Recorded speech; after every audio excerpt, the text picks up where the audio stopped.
Vamos a intentar mostrarles tiempo para el análisis. Vamos a saludar a nuestro siguiente invitado, Juan Antonio de Castro, exfuncionario de Naciones Unidas. ¿Qué tal? Buenos días. ¿Qué tal? Buenos días. Encantado. Bueno, cada vez se da más por, no supuesto, pero sí que se aumenta esa probabilidad de un ataque militar de Estados Unidos. De momento hay mucha presencia, la mayor desde marzo de 2003, la Segunda Guerra de Irak.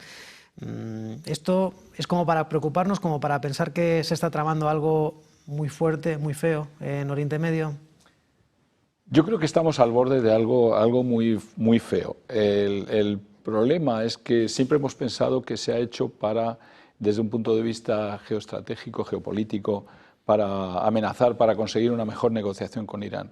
Yo dudo que realmente Estados Unidos quiera negociar con Irán. Hay una señal que lo dice todo, y es que nunca nos cuentan exactamente dónde chocan las negociaciones. Siempre se nos dice el formato ha mejorado, la salida es mejor, nos ha gustado la segunda parte, nos ha gustado la primera, pero ¿me queréis decir de una vez dónde está el problema? Si realmente el problema está en que Irán quiere simplemente enriquecer y no hacer la bomba, tampoco le vais a dejar, o es que le estáis apretando para que deje de tener lo único que le defiende como país soberano, que son los misiles balísticos. ¿Por qué no nos cuentan la verdad en la negociación? ¿Por qué nunca se puede saber? Entonces eso nos tiene en una oscuridad completa y con unas amenazas, con medios de comunicación, medios internacionales muy controlados por Israel, desde luego, y que están diciendo en este momento a tope que nos abocamos, pero casi todos, bueno, y CBS y Wall Street Journal, la verdad es que hay muchísimos que están diciendo que vamos hacia un choque. Y yo creo que para analizar el choque tenemos que darnos cuenta de lo que puede representar ese choque en las primeras horas de lo que puede ocurrir. Por ejemplo, fuerzas en presencia. La Fuerza Aérea no tiene parangón, la americana, con la iraní. Entonces ahí yo creo que no hay nada que decir. Pero desde luego, por el lado de los misiles, por el lado de los enjambres de drones, por el lado de los sistemas de defensa y por el lado de los ataques regionales, Hezbollah y otros demás que están en los países limítrofes, Irán tiene muchísima fuerza y muchísimo poder, y sería muy atrevido menospreciarlo o minusvalorarlo, ¿no? Porque hablamos de misiles, los famosos Shahab o los Khorramshahr, que llegan de 1.500 a 3.000 kilómetros, hipersónicos, que dan seguramente en el cabo. O sea, tiene muchísimas posibilidades de que esto, en las primeras 24 horas, sea un ataque de repente que quieran hacer un ataque puntual a determinadas centrales nucleares y centros de decisión, pero que a partir de las 24 horas la respuesta iraní va a ser tan tremenda que Israel lo puede sufrir como lo sufrió durante los 12 días, y lo sufrió muchísimo, aunque nos dijo que lo había sufrido poco, pero hubo muchísimo desgaste y destrucción, ¿eh? Entonces Israel está preocupado, pero al mismo tiempo Israel alienta esto. ¿Y cuál es el punto clave que va a hacer que esto no ocurra? Porque yo tengo la sensación de que de todas maneras a ninguno de los tres hegemones, Estados Unidos, Rusia y China, le interesa que esto pase, pero por una simple razón, porque se convierte seguro en una guerra regional, porque el bloqueo del estrecho de Hormuz puede suponer el 20% menos de petróleo en el mundo. Y no nos hemos preguntado qué representa tener menos del 20% de petróleo en el mundo. Es que si cortas 20% de petróleo en el mundo, estás repercutiendo eso en los precios del petróleo. Algunas primeras exploraciones que hemos hecho indican que podríamos tener crecimientos del 70 al 150% del precio del petróleo. Es decir, que nos podríamos situar en rangos del 130, 170 dólares el barril. Con que se bloqueara el estrecho de Hormuz, y el impacto en el precio del petróleo podría ser ese en cuestión de días o semanas. ¿Eso qué significa? Significa una inflación del 3 al 5% adicional en nuestros países. Una caída del PIB que se calcula para el mundo en general entre -1 y -3% del PIB global. Si estamos creciendo hoy al 3% del PIB global en el mundo, podríamos casi anular nuestra capacidad de crecimiento. Eso es en días o semanas después. Entonces, ¿quién, en su sano juicio, puede pensar que esto se puede provocar, teniendo la posibilidad Irán, que la tiene, por las armas que tiene, de bloquear el estrecho de Hormuz? ¿Quién puede pensar eso? O nos están llevando Karen Leavitt diciéndonos que ya es inminente y que lo van a ganar simplemente para tener una negociación muy fuerte con Irán, pero no me puedo creer, y además ni Rusia ni China en cierto modo lo van a aceptar, eso lo sabe Estados Unidos, si se convierte en conflicto regional y recesión global. Ahí van a intervenir de alguna manera. No lo harán a lo mejor si es una cosa puntual y no hay respuesta iraní, pero si es una guerra regional y si es un choque petrolero, ahí quiero yo escuchar a Rusia y China. No está claro que se queden calladas. ¿Qué crees que podría pasar si finalmente se produce esa incursión militar? Irán, bueno, pues demostró en esa guerra de los 12 días bastante resistencia, con Israel bastante mermado. Hay quien apunta que la guerra de los 12 días terminó no por Irán, sino por las fuerzas que mermaba Israel. ¿Podrían entrar en escena Rusia y China?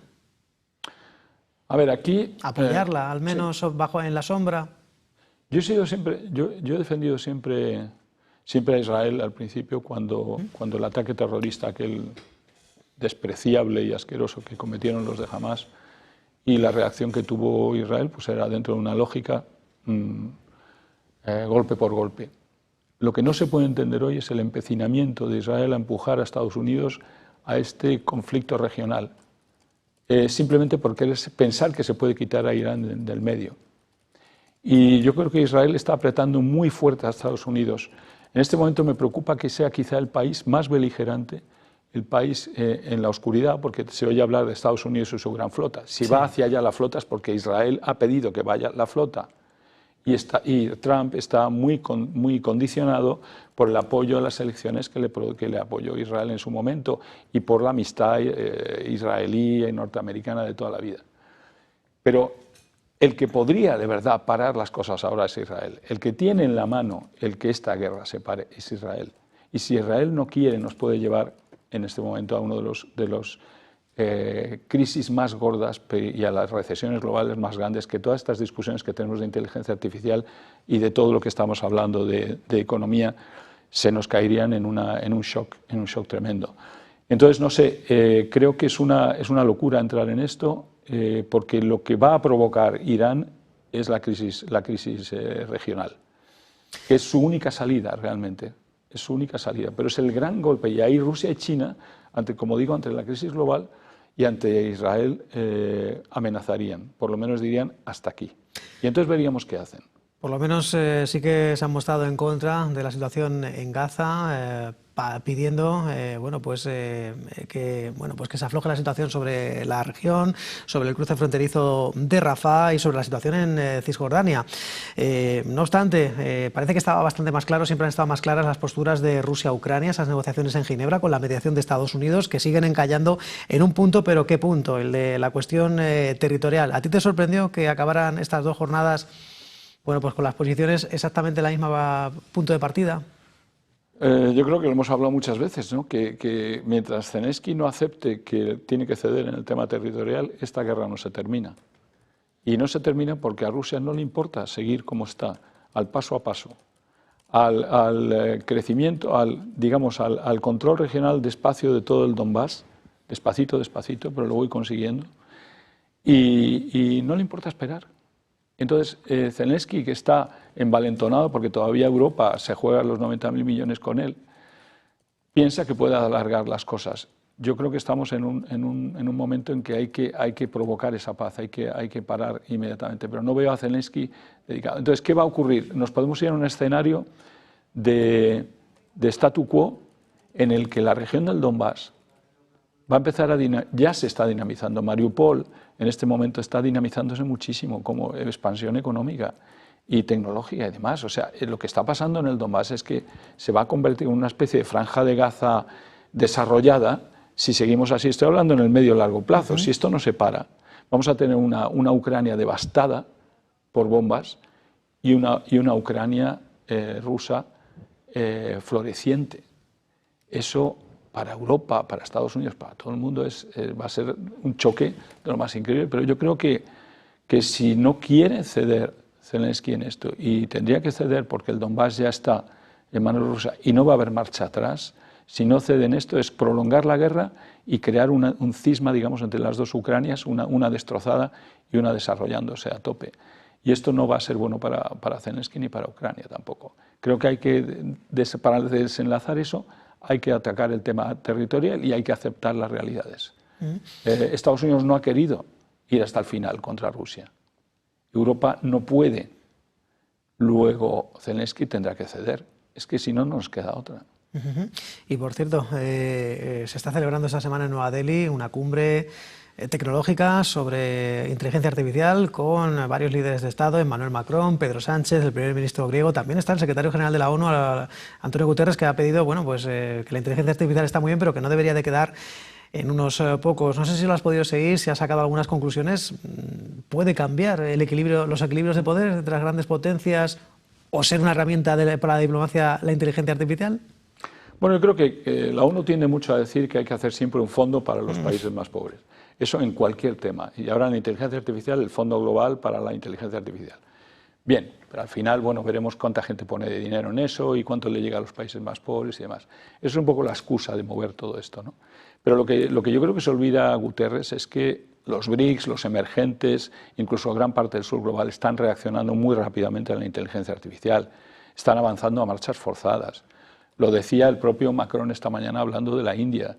Lo de la India le llamamos los BRICS, como si fuera una cosa ahí, que no tiene importancia. No, los BRICS en este momento, los países emergentes que están creciendo al 4, al 6%, ganándonos a todos, y que están muy avanzados en inteligencia artificial, en talentos, en los skills, en capital humano.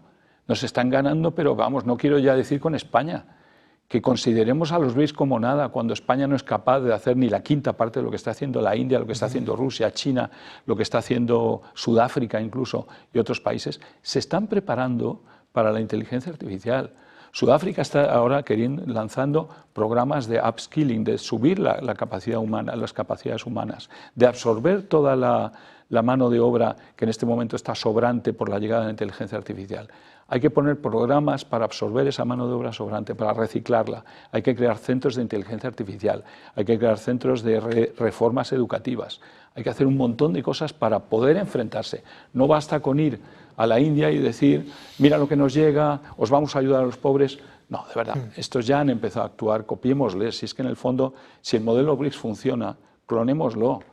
Si es que nos creemos que son países en desarrollo, son emergentes y nos han ganado en muchas cosas. Entonces, más vale, yo creo, fijarse en ellos, colaborar con ellos y ir adelante, ¿no? En eso, en la Universidad de Nebrija estoy lanzando ahora el Observatorio para los BRICS y el Sur Global y esperamos sacar adelante muchos proyectos de colaboración con esos países y copiar modelos. Pues muchas veces hablamos de Donald Trump, que a veces no entiende este mundo multipolar. Parece que Antonio Guterres, que bueno, ya le queda poquito al frente de la ONU, parece que a veces no le cuesta comprender el escenario. Juan Antonio de Castro, exfuncionario de Naciones Unidas, como siempre, un placer. Gracias por mostrarnos todos los puntos de vista posibles en todos los aspectos internacionales. Un abrazo. Gracias realmente a vosotros.